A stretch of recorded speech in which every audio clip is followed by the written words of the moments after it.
लेकिन मैं आपको सिर्फ ये अपील करने आया हूं कि अगर अभी तक आपने K24 news and entertainment channel को सब्सक्राइब नहीं किया तो प्लीज कर लीजिए। नमस्कार, स्वागत है आपका K24 न्यूज में। K24 न्यूज ताजा तरीन खबरों के साथ साथ एक ऐसी लोगों के लिए एक श्रृंखला लेकर आया है जो अपने क्षेत्र में बहुत बेहतरीन कार्य कर रही हैं। इसी कड़ी में मेरे साथ डीडी हाट से डीडी हाट नगर पालिका अध्यक्ष कमला चुफाल जुड़ चुकी है, जो न सिर्फ बेहतर काम बल्कि महिला उत्थान के लिए बहुत अच्छा कार्य कर रही है। कमला जी, स्वागत है आपका K24 न्यूज में। नमस्कार भाई साहब। कमला जी, सबसे पहले मैं शुरू से शुरू करूंगा कि आपकी जो जर्नी है ये 5 साल के करीब होने जा रही है। 4 साल आपने जर्नी के पार कर लिया है। इस पर आपके जितने भी कार्य है, सबसे पहला कार्य की मैं अगर बात करूं तो सबसे सराहना जो कार्य आपका है, उत्तराखंड में आपने सबसे बड़ी प्रतिमा लगाई है स्वामी विवेकानंद जी की। उनके प्रति आपकी जो श्रद्धा थी, जो आपका भाव था, वो दिखता भी है। तो ऐसे में इसका प्रचार ज्यादा नहीं हो पाया, ये कहीं प्रदेश तक भी इसकी कोई चर्चा नहीं हुई। क्यों, क्या पीछे रह गया होगा इसका मामला, जो है पीछे क्यों दब गया होगा, जबकि पुष्कर सिंह धामी जी ने इसका खुद उद्घाटन किया था। जी भाई साहब, जैसा कि स्वामी विवेकानंद जी एक आदर्श पुरुष थे और उन सबके ही पदचिह्नों पर उनके पदचिह्नों पर ही हम लोग सभी उनको अनुसरण करते हुए चल रहे हैं।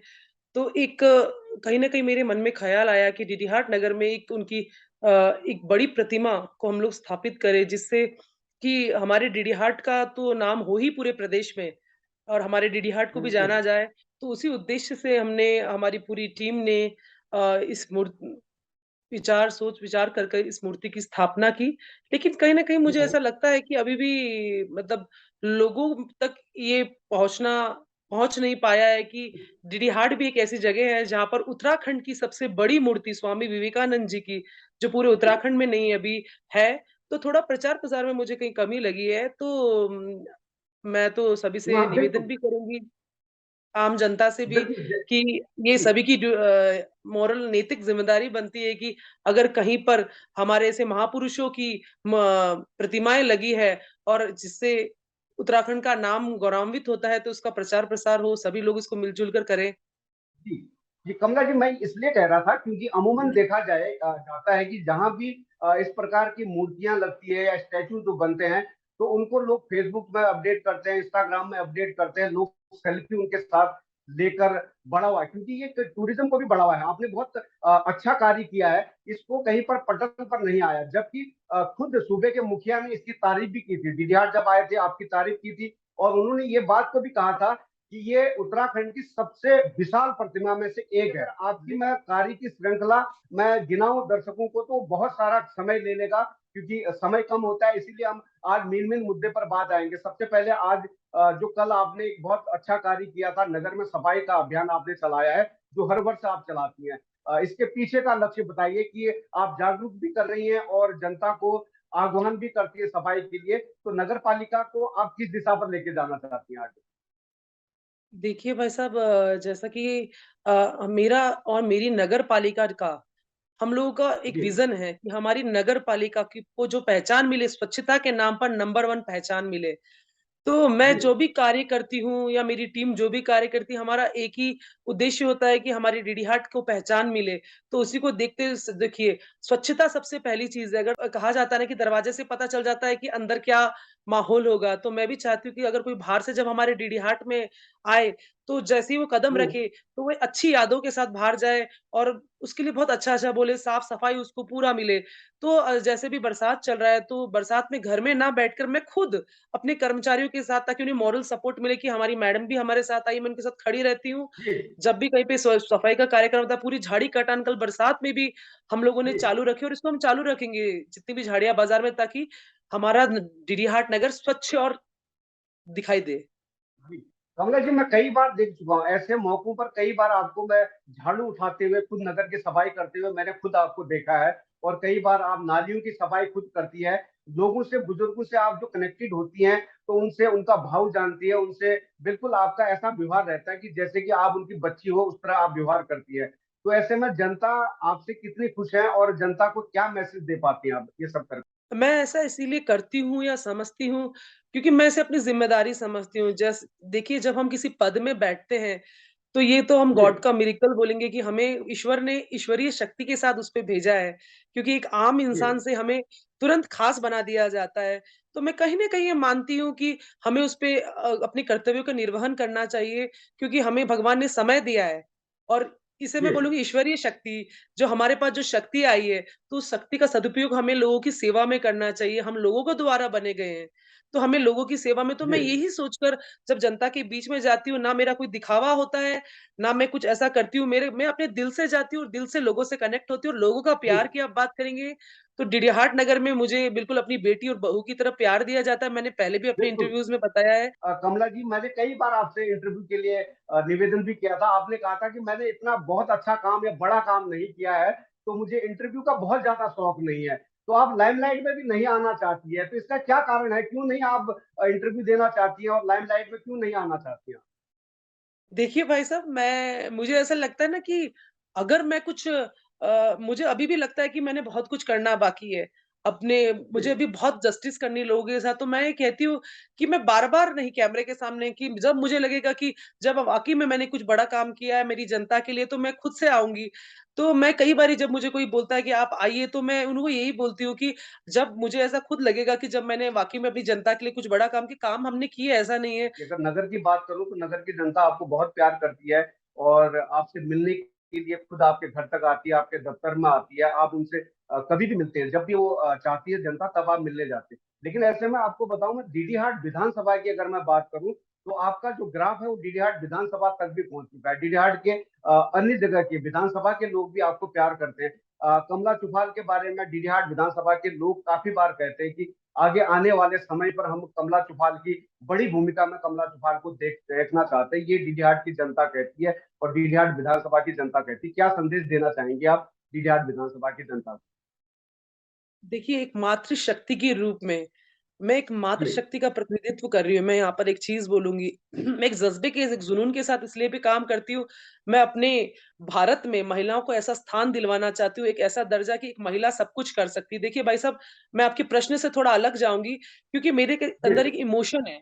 मैं कोई भी महिला जी, किसी भी क्षेत्र में आगे बढ़ती है, तो मैं बड़ी भावुक हो जाती हूँ। मैं अपनी बात नहीं कर रही हूँ, मुझे कोई कैमरे में आना नहीं या किसी लाइमलाइट में नहीं आना। जी, आपने जैसा कि कहा इंटरव्यूज़ में मैं बचती हूँ इंटरव्यू से, तो मैंने यही जी, चीज़ बोली कि जब भी कोई महिला, चाहे हमारी माननीय ऑनरेबल हमारी विधानसभा अध्यक्ष रितु खंडूरी जी, दीप्ति रावत जी हो गई या नेहा जोशी जी हो गई, जो राजनीति स्मृति ईरानी जी हो गई या कहीं पे अभी आप तीलू रोतेली जी जो सम्मानित हमारी महिलाएँ थी, चाहे कोई भी थी।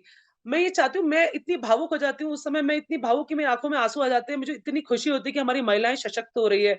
तो आज जो मैं काम कर रही हूँ, जो जनता मुझे प्यार कर रही है, मैं सिर्फ़ इसीलिए कर रही हूँ, मैं ये साबित भी करना चाहती हूँ कहीं न कहीं कि हमारी महिलाएँ आज हर क्षेत्र में सक्षम है, वो कुछ भी कर सकती है, चाहे आप उसे राजनीति में डाल दें, चाहे आप खेल में डाल दें, चाहे आप उसे किसी भी क्षेत्र में डाल दें। तो उसी जज़्बे के साथ मैं काम करती हूँ और वही उसी जज़्बे के कारण मुझे भी वो प्यार, वो सम्मान मिलता है भाई साहब। क्योंकि आप पुष्कर सिंह धामी। जी, पुष्कर हुँ, सिंह धामी जो आप ही के विधानसभा क्षेत्र से हैं और सूबे में मुख्यमंत्री के ओहदे पर हैं, उनकी साथ आपकी 2 या 3 बार मीटिंग हो चुकी है। लेकिन आपने डीडी हार्ट में जो श्रीकोट रोबे का एक प्रस्ताव था, ये आपने धामी जी को दिया भी था और उस रोपवे का कार्य रोक दिया गया है। तो ऐसे में आपको क्या लगता है कि कई जगह पर रोपवे दिए गए और सिराकुट को नहीं दिया गया? तो आप धामी जी से क्या कहना चाहेंगे? अभी भी आप उनके जो दिलासा था उस पर कायम हैं? मुझे अपने माननीय मुख्यमंत्री के निर्णय पर पूरा भरोसा है और माननीय जी, मुख्यमंत्री जी ने घोषणा करी है, उसे ज़रूर पूरी करेंगे, क्योंकि जो घोषणा है, जो रोपवे की घोषणा है, मैं आपको बताना चाहूँगी हमारे दर्शकों को भी, क्योंकि हमारी इस जी, संदर्भ में बात भी हुई थी मुख्यमंत्री कार्यालय में। मैं खुद मुख्यमंत्री जी के पास दूसरी बार गई थी, जो अभी रोपवे की जो उन्होंने अभी जिनको लागू किया है, जो जी, वो लो रोप जो घोषणा पूर्व की है। जी, हमारी घोषणा अभी जब लास्ट टाइम जब आए थे माननीय मुख्यमंत्री जी उस समय की है, तो हमारा भी नंबर आएगा, मैं बोलूँगी सब्र का फल मीठा होता है। इसका ज़रूर हुँ, हम और मुझे पूरा विश्वास है कि हमारा रोपवे हुँ, ज़रूर अगला नंबर हमारे डीडी हाट का ही होगा, शीराकोट रोपवे का।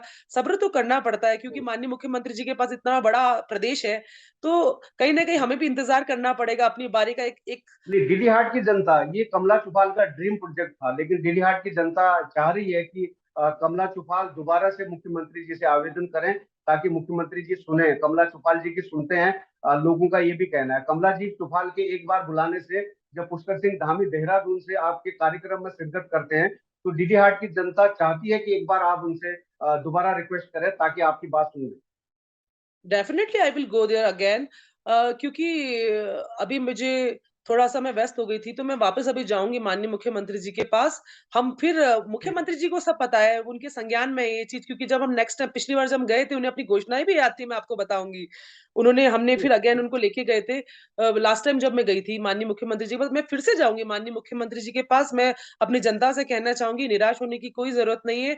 हमने जो माननीय मुख्यमंत्री जी हमारी इस माँग को, हमारी आस्था को देखते हुए ज़रूर पूरा करेंगे, ऐसी मुझे उनसे आशा है, और वो डेफ़िनेटली उसको जी। पूरा करेंगे, मुझे पूरा विश्वास है। आपके आने वाले समय में क्या ड्रीम प्रोजेक्ट हैं? क्या-क्या और करना चाहती है? अभी साल भर और बचा हुआ है चुनाव का, तो चुनाव से पहले आप नगर में क्या और नया करना चाहती है? और 5 क्या नई चीज़ ऐसे किए हैं आपने नगर में जो अन्य नगरों से अलग है? मैं तो ये कहना चाहूँगी भाई साहब कि आपने सर्वे तो किया होगा डीडी हाट नगर का। बिल्कुल, बिल्कुल, मैं तो तो जानता ही हूँ आप लेकिन बता दीजिए ना जनता कि को आप जी, आप अपनी ज़बानी बताइए। देखिए, एक ये नेता का या एक समाज सेवी का ये कहना आपने, तो मैं तो कहती हूँ, जी। जब भी पिछली बार भी जी, किसी ने देखिए मेरे इंटरव्यूज़ में मैंने कहा कि आप मैंने सर्वे सिर्फ कीजिए, फिर आप मुझसे बात कीजिए। मैं यही कहती हूँ, आप खुद हमारी कमियाँ निकालिए, हमारी खूबियाँ बताइए, हम अपने मुँह जी, से कुछ नहीं बोलेंगे। पिछली बार भी मैंने 1-2 इंटरव्यूज़ में यही देखिए कहा देखिए था कि मैं आप आपको मेरी कमी भी निकालिए। मैं गिनाता हूँ। सिरकोट मैंने बोल दिया है और आपको स्वामी विवेकानंद मैंने बोल दिया है। उसके बाद आपने पार्क जो आपने बनाया सुंदर पार्क, उसके बारे में आप मैं क्योंकि समय कम है तो छोटा-छोटा बोलिएगा। पार्क के बारे में बताइए, आपने पार्क में जो ओपन जिम लगाए हैं उसके बारे में बताइए। जो आपने नगर में सीसीटीवी कैमरा लगा रखे पूरे नगर भर में क्योंकि चोरियाँ बहुत होती थी लेकिन जब से सीसीटीवी आई है तब से ना ट्रैफिक ज़्यादा होता है, ना ही चोरियाँ होती है। तो ये भी बहुत अच्छा ड्रीम प्रोजेक्ट था आपका। उसके बाद आपने नगर पालिका में बहुत अच्छी पार्किंग का भी आपने निर्माण किया है। तो कहने को मेरे पास बहुत सारी लिस्ट है, बड़ी लिस्ट है, लेकिन आप ये छोटा-छोटा करके 3-4 चीज़ के बारे में बताइए। पार्किंग और सीसीटीवी जो आपने ओपन जिम पार्क बनाया है, उसके बारे में आप बताइए। देखिए, सबसे पहले मैं जाऊँगी सीसीटीवी कैमराज़ पे। हमने पूरे नगर को तीसरी आँख कहूँगी मैं उसको, उससे इंस्टॉल किया है, पूरे बिल्कुल, नगर में हमने लगा दिए हैं अब, ताकि हमारा नगर सुरक्षित रहे। अब पहले हमारे नगर में दिक्कत आती थी, अब ऐसी कोई दिक्कत नहीं है, अब पूरा नगर हमारा सुरक्षित है। पहली हमारी बड़ी उपलब्धि। दूसरा मैं कहूँगी जी, पार्क, क्योंकि हमारा, आप जानते हैं, पिथौरागढ़ जनपद का डीडीहाट एक सीमांत क्षेत्र है, काफ़ी दुर्गम। हुँ, तो इसमें अभी देखिए, मैं बाहर से रहकर आई, मैंने देखा कि हमारे बच्चे तरसते थे पार्कों के लिए, तो मैंने खुद एक जी, मदर के रूप में इसको स्वीकारा, और मैंने सबसे पहले मेरे कार्यकाल के शुरू होते शायद सेकंड साल में मैंने इसको पार्कों का निर्माण करवा दिया यहाँ पर। 2 वो जी, भी अच्छे से पार्क मैंने यहाँ बनाए बच्चों के लिए, और सबसे ज़्यादा मुझे जो खुशी मिलती है जब बच्चे वहाँ खुश होते हैं, जब भी मैं वहाँ से निकलती हूँ, मैम मुझे थैंक यू भी बोलते हैं छोटे से बच्चे, तो मेरे लिए वो किसी जी, ब्लेसिंग से कम नहीं है, क्योंकि बच्चे बहुत खुश होते हैं और बच्चे भगवान का रूप होते हैं। और रही बात, बिल्कुल, तीसरी बात, क्या था हमारा ये जिम, ओपन जिम, उसका निर्माण अभी जी, चल रहा है। उसके लिए मैंने पार्क बना दिया, अभी मैं उसके इक्विपमेंट्स जो है वो सारे करूँगी, हमारे फौजी भाइयों के लिए भी मैं ये करना चाहूँगी बड़ा पार्किंग, काम, तो मैं जल्दी उसमें लगवा पार्किंग, दूँगी वो। हाँ, पार्किंग। पार्किंग, पार्किंग की पार्किंग। बात थी, मुख्यमंत्री हमारी घोषणा थी, तो माननीय विधायक जी के माध्यम से और हम लोगों ने इसमें काफ़ी कोशिशों के बाद आज हमारा ये पार्किंग अब लगभग अब शायद 4 से 5 महीने में बनकर तैयार हो जाएगी, तो एक निजात मिल जाएगा हमारी जनता को यहाँ से। जी, जो जी, पहले जो उनको परेशानी होती थी गाड़ी रखने की, तो बहुत ही अभी हाईटेक पार्किंग बन रही है यहाँ पर, तो ये बहुत बड़ी उपलब्धि है हमारे डीडी हाट नगर के लिए। धन्यवाद दूँगी माननीय जी, मुख्यमंत्री जी को, विधायक जी को और पूरी नगर पालिका की टीम को। और जी, तीसरा एक और शिकायत काम मैं पर बताना आपको चाहूँगी, और स्वामी विवेकानंद जी की तो है ही हमारी, और ऐसी कई हम सज्जनों की, महापुरुषों की मूर्तियाँ भी बना रहे हैं, जैसे भीमराव अंबेडकर जी की मूर्ति भी हम बना रहे हैं बड़ी, और ऐसे कई जी, महापुरुष हैं जो हम बनाना चाहेंगे, ताकि पर्यटन की दृष्टि से भी हमारे डीडी हाट को बढ़ावा मिले और बाहर से लोग आए देखने के लिए, तो हम इस क्षेत्र में भी काम कर ही रहे हैं। वृक्षारोपण के जी। क्षेत्र में भी हमने काम किया ही है। जी, वृक्षारोपण तो आप हर साल करती है, लेकिन मैं मैं शिकायत के तौर पर डेफ़िनेटली। आऊँगा शिकायत। हुँ। शिकायत पर आपकी नगर की जो जनता है, उनकी शिकायत थी कि पूर्व में जो अध्यक्ष रहे हैं रही हैं या रहे हैं मुझे इतना पता नहीं है। उनके कार्यकाल में जो छत टपक रही है, पानी लगातार टपक रहा है। तो उसके बारे में संज्ञान में डालना चाहूँगा आपके मैं। जो दुकानदार हैं, उनका कहना था कि सारे सामान जो है हमारा पानी और बरसात में बह चुका है, काफ़ी नुकसान हो चुका है। उसके बारे में शायद आपसे मिले हों या फिर मिलना चाह रहे होंगे, तो उसके बारे में क्या कहना चाहेंगे? आपसे बात हुई है या नहीं? देखिए, ऐसा है ना कि जो अभी इसमें पूर्व के अध्यक्ष की मैं कोई कमी नहीं बताऊँगी अभी के, क्योंकि जो पानी में ये तो नेचुरल है, जो पानी टपकता है क्योंकि बरसात या 24 घंटे होती है, जो मलबा है ऊपर का वो आके छतों पे आ जाता है। तो एक मैं सभी व्यापारी भाइयों से भी निवेदन करना चाहूँगी कि हमारी भी कोई नैतिक ज़िम्मेदारी होती है कि आप मुझे सूचित करें समय पर। और मेरे पास आए थे, तो मैंने एक प्रपोज़ल भी रखा था इनके सामने कि हम इसका पुनर्निर्माण करते दुकानों के ऊपर और बनाते, लेकिन शायद उसमें सहमति नहीं हो पाई। किसी कारणवश वो रुक गया, लेकिन अभी भी परसों मेरे पास आए तो मैंने कहा ठीक है, उसको हम 2-4 दिन के अंदर एस्टीमेट बनाकर उसको, क्योंकि हमारे व्यापारी भाई हमारे डीडी हाट का एक अभिन्न अंग है, तो उन्हें तो हम छोड़ेंगे नहीं। जी, तो उसको मैं जल्द से जल्द मैंने आदेशित कर दिया हमारे यहाँ के जेई को कि जल्द से जल्द इसका जी, एस्टीमेट बनाकर इसको आप 1 सप्ताह के अंदर इनकी शिकायत को दूर करें करके, तो 1 सप्ताह के अंदर उनकी बिल्कुल। शिकायत दूर हो जाएगी। तो नगर की जनता और व्यापारी बंधु अभी जो सुन रहे होंगे तो वो बड़े खुश होंगे। और साथ ही व्यापारियों की एक और शिकायत थी कि उनका ये कहना था कि हम जो पॉलीथीन की जो पन्नियां थी वो बंद हो रही थी, पॉलीथीन बंद है। तो ऐसे में उनका ये भी कहना था कि हम जो कपड़े की थैली पर सामान बेच रहे हैं उसमें भी लगातार चालान कट रहा है प्रशासन की तरफ से। तो ऐसे में उनका ये कहना था कि हमारी कुछ सुध लिया जाए, हमारे बारे में सोचा जाए। तो आप नगर पालिका हैं और कहीं ना कहीं प्रतिनिधि करती है पूरे नगर का, और जो यहाँ के जो व्यापारी हैं वो भी आप ही के संरक्षण में है। इसके बारे में आप क्या कहना चाहेंगी? प्रशासन को क्या बोलना चाहेंगे और दुकानदारों को क्या बोलना चाहेंगे? देखिए, जो भी माननीय न्यायालय के हमें आदेशों का पालन तो करना ही है सभी को, और ये हमारे पर्यावरण के लिए भी बहुत अच्छा है। मैं सभी व्यापारियों से और आम जनता से, हमारे पूरे प्रदेश की जनता से, भारत की जनता से, जो भी हमें सुन पा रही है, उनसे निवेदन करूँगी कि ये हमारे लिए निर्णय लिया गया है, क्योंकि प्लास्टिक हमारे पर्यावरण को बहुत ज़्यादा प्रदूषित कर रहा है। तो इसीलिए इसको, जो सिंगल यूज़ है प्लास्टिक का, उसे बैन किया गया है माननीय न्यायालय की तरफ से। तो ये जी, हमें ये आदेश आया है अभी। तो ठीक है, अभी हमारे यहाँ के डीडी हाट के व्यापारियों का एक रोष था कि हमें सूचित नहीं किया गया, तो कल सभी उनका शिष्टमंडल व्यापारियों का मेरे पास आया, तो मैंने इस पे तुरंत संज्ञान लेते हुए मैंने उपजिलाधिकारी महोदय से बात की इस पर। तो उपजिलाधिकारी महोदय को मैंने अवगत कराया कि बिना सूचना के किसी का कोई चालान ना काटा जाए नगर में, क्योंकि या तो आप अच्छा। सूचित करें इसको अब पहले। तक अपडेट हो चुकी है, आप अपडेट हो चुकी हैं। हाँ, मैं अपडेट हो जाती हूँ, मुझे मैं पहले मेरी मतलब जनता फर्स्ट। मैंने जो खबर हमें पत्रकारों को आती है उससे पहले आप अपडेट हो जाती है। क्योंकि मेरा ऐसा मानना है कि ये मेरे तो लिए मेरी हमारे लिए जनता अच्छा फर्स्ट। संकेत नहीं है। तो हाँ, मैं इसको मैं बिल्कुल मैं कंप्लीट ये करती कह हूँ। तो रहा उसके बाद मैंने जिला अधिकारी महोदय को कॉल लगाया, टेलीफोनिक वार्ता हमारी हुई, तो उन्होंने हमें 2 हूँ। दिन का आश्वासन दिया है।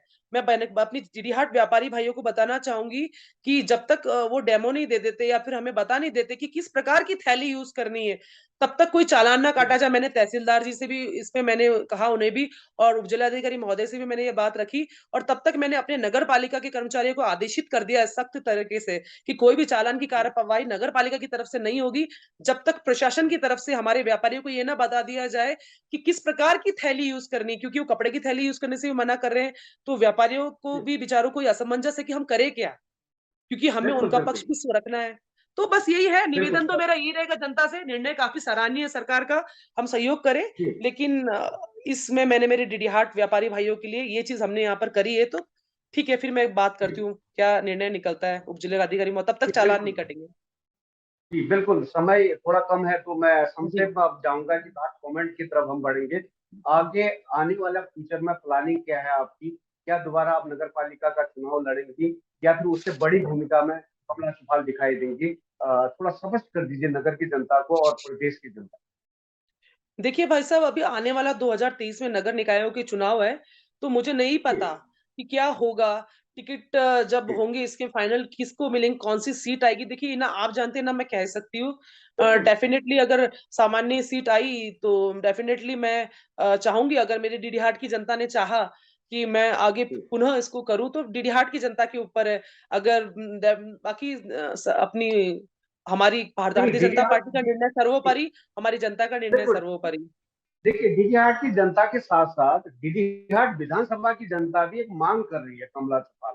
उनकी भी एक मांग है। लगातार मेरी अगर लाइव सेशन की बात करूँ या फिर जब भी मुझे कुछ लोग मेल करते हैं, कॉल करते हैं तो मेरा ग्रुप में लोग कहते हैं कि आपके बारे में कि कमला सुफाल को एक अतिरिक्त बड़ी भूमिका में देखना चाहती है आपकी नगरीय जनता और आपकी क्षेत्रीय जनता।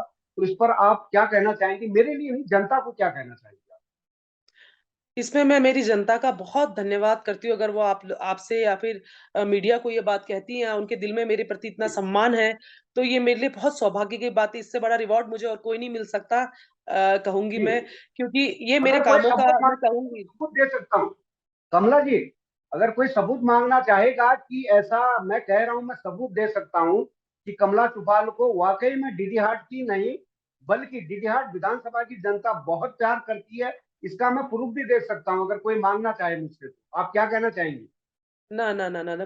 मेरे को पता है, मेरे को सब पता है, क्योंकि मैं जनता के बीच में जब जाती हूँ, कभी भी मेरे बारे में जी कोई नेगेटिव बात नहीं होती, क्योंकि मैंने खुद जनता के साथ कभी भी अपने परिवार के जैसा ही संबंध स्थापित किया है, ऑनेस्टी के साथ काम किया है। जी अगर फिर भी कोई, अब देखिए ये तो लोग हैं, अगर कोई मीनवाइल कोई कुछ कह भी देता है, तो मैं उसे नज़रअंदाज करती जी हूँ, क्योंकि अब ठीक है, अगर जनता का और ईश्वर का जो भी, मैं तो ये कहूँगी, अब पार्टी जो भी निर्णय लेगी आगे, मैं पार्टी ने मुझे इतने अच्छा मौका दिया, पार्टी की वजह से जो मैं जी आज हूँ, वो मेरी भारतीय जनता पार्टी की वजह से ही हूँ। अगर कोई निर्णय मेरे लिए उठाती है, तो मैं उसका सम्मान करूँगी आगे चल के भी। अभी मैं कुछ नहीं कह सकती, भविष्य के गर्भ में क्या छुपा है, मुझे कुछ पता नहीं। बिल्कुल, बिल्कुल। ये तो कहीं न कहीं बिल्कुल सही कह रहे हैं कि आने वाला वक़्त तय करेगा। लेकिन कमला जी, लास्ट में जनता ये भी जानना चाहेगी क्योंकि दिल्लीहाट की जनता तो आपको बहुत अच्छी तरह जानती है। जो प्रदेश की जनता है, आप जैसे युवाओं को, आप जैसे जो बहुत अच्छे कार्य कर रहे हैं और उनके बारे में जानना चाहती है प्रदेश की जनता।